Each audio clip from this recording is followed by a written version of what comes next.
If you're searching for a positive out of Nicolas Pépé's time at Arsenal, you'll be searching for a very long time. Arsenal broke their transfer record to sign Nicolas Pépé from Lille for £72 million, a massive signing. The manager at the time, Unai Emery, you'd assume he would have been keen on signing the player, spending so much money.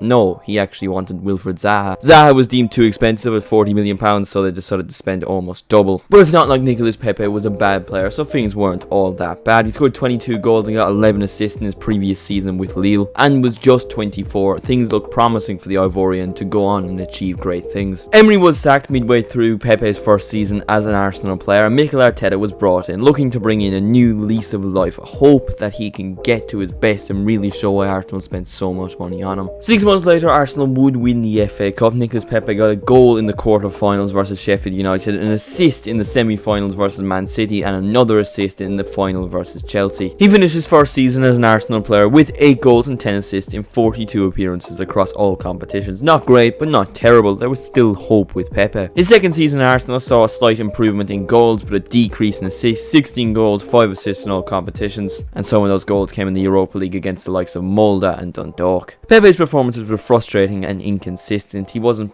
consistently providing goal involvements, he wasn't consistently stepping up for Arsenal, and when you consider the amount of money they paid, that's going to frustrate Arsenal fans, especially when Arsenal were finishing 8th. And then things got worse when a player from Arsenal's academy all of a sudden emerged and broke into the first team along the names of Bukayo Saka. Don't get me wrong, Saka had been around the team for about 2 years at that stage, but it was now really becoming apparent he should be starting over Arsenal's record signing. At the start of the next season, Pepe did start 4 of the 5 opening Premier League games. He then started the next game on October 18th, 2021, and to this day that is his last Premier League start for Arsenal. He mostly sat on the bench for the rest of that Premier League season, made a few substitute appearances, and finished the season with 3 goals and 6 assists, and it was really apparent he would not have a long-term future at Arsenal. Pepe was then sent on loan to Nice last season, and if you want to know how that went, well, it didn't go very well. He spent a lot of the season out with a knee injury. He didn't play as much as he wanted to, didn't play as well as he wanted to, and only finished the season with 9 goal involvements. So his loan spell at Nice wasn't successful, didn't get back to his best, didn't succeed in France like he did with Lille, but all Nice had to pay was maybe a loan fee and percentage wages. Arsenal had to pay £72 million,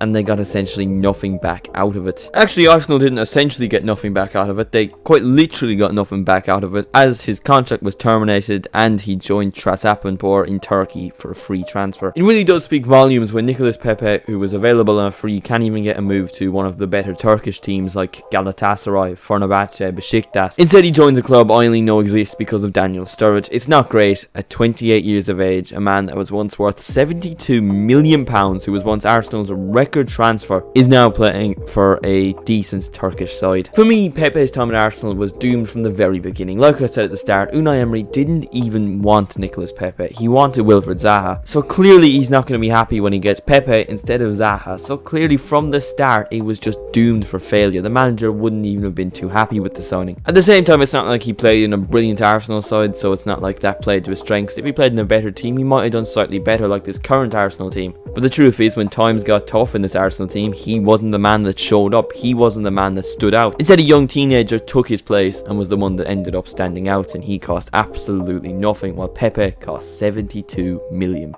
I know I've repeated the price tag a lot in this video, but I just want to really drill it in that they spent £72 million and all they got was mediocrity. Surely one of the biggest flops in Premier League history. But let me know what you think in the comments. Where does Pepe rank in biggest Premier League flop? Thank you all so much for watching. Make sure to leave a like if you did enjoy, subscribe if you are new, check out other videos by me. Thank you all so much for watching, and I'll see you in the next one.